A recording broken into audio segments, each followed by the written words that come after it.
If I had to choose one word to describe Mark Zitter, it would be relationships. Genuine. Dad jokes. Mark is really generous. Clever. Cannot do it in one word. Kind, compassionate, brilliant, inquisitive, helpful, thoughtful, ethical. Okay, I'll stop. Supercalifragilisticexpialidocious. Joyful.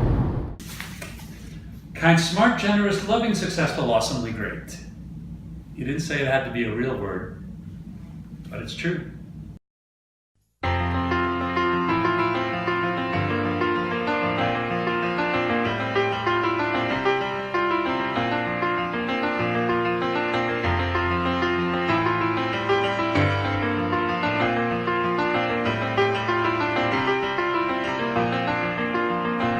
They say that these are not the best of times, but they're the only times I've ever known. And I believe there is a time for meditation in cathedrals of our own. Now I have seen that sad surrender in my lover's eyes, and I can only stand apart and sympathize. For we are always what our situations hand us. It's either sadness or euphoria.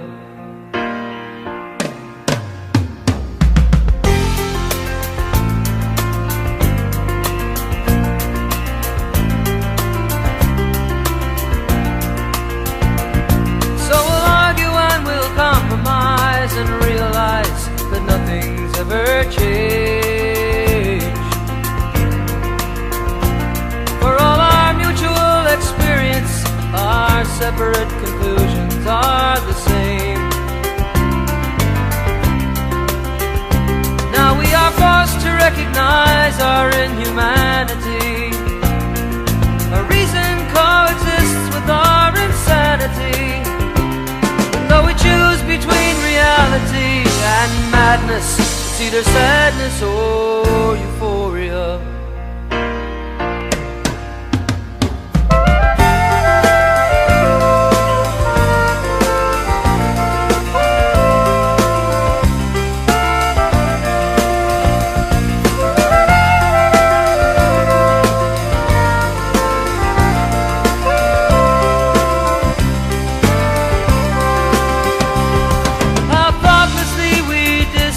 Our energies. Perhaps we don't fulfill each other's fantasies. And as we stand upon the ledges of our lives with our respective similarities, it's either sadness or euphoria.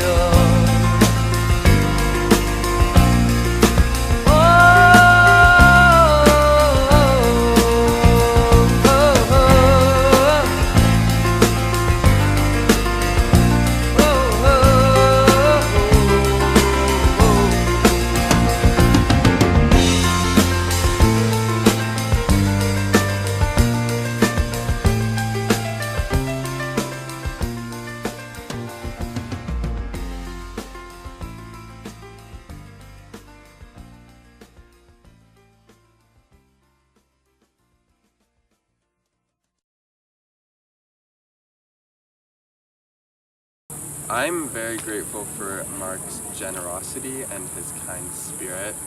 Mark is a very intellectual person and really knows interesting things, and every time he has something to say, it's always worth hearing. I got to spend the summer during college with him, and he exposed me to so much culture. I had sushi for the first time. I had Thai food for the first time. He took me to live jazz concerts for the first time. I got to explore San Francisco for the first time. I even got to experience living without a television, which I subsequently did after that.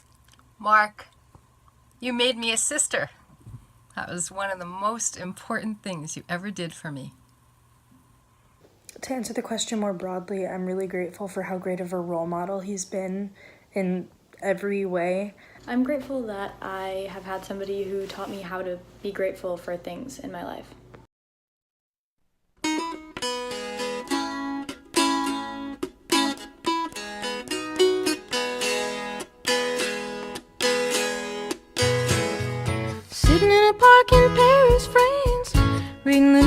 it sure looks bad. They won't give peace a chance. That was just a dream some of us had. Still a lot of lands to see, but I wouldn't want to stay here. It's too old and cold and settled in its ways here. Oh, but California, California, coming home. I'm gonna see the folks I dig. I'll even kiss a sunset peak. California, I'm coming home.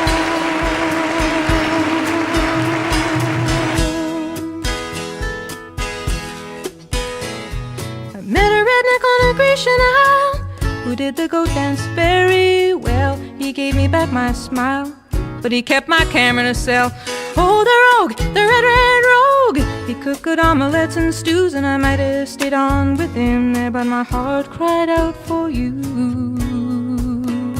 California, oh, California, coming home. Oh, make me feel good, rock and roll band. I'm your biggest fan. California, coming home.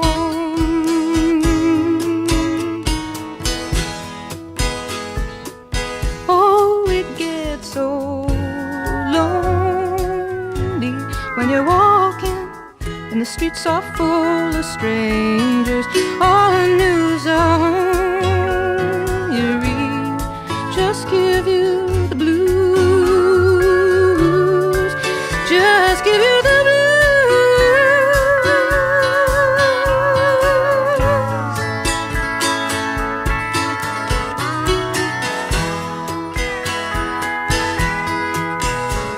So I bought me a ticket, I caught a plane to Spain. Went to a party down a red dirt road. There were lots of pretty people there, reading Rolling Stone, reading Vogue. They said, how long can you hang around? I said, a week, maybe two, just until my skin turns brown, and I'm going home.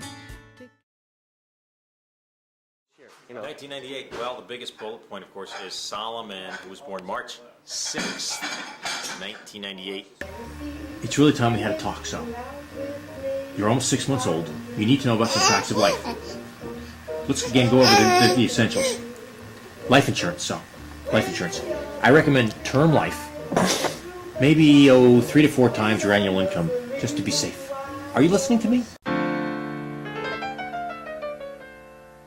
So, honey, what do you think Solly's going to be like when he gets to be, 17 or 18? Well, he'll probably be a hellraiser. I doubt it. Well, if not hellraiser, he'll probably be a scholar, Talmudic scholar. What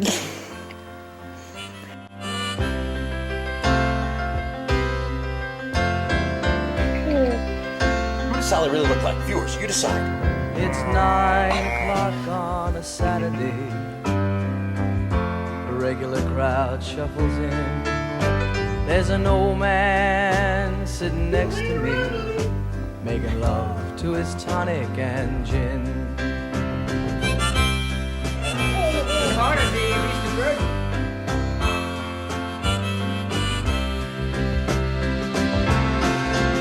He says, son, can you play me a memory? I'm not really sure how it goes, but it's sad and it's sweet, and I knew it complete when I wore a younger man's clothes. La la la la la la la la la la la. Sing us a song, you're the piano man.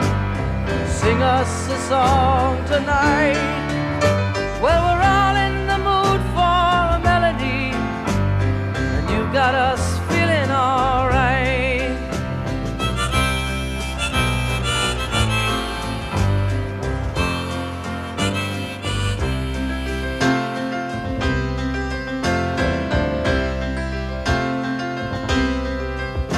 Now John at the bar is a friend of mine.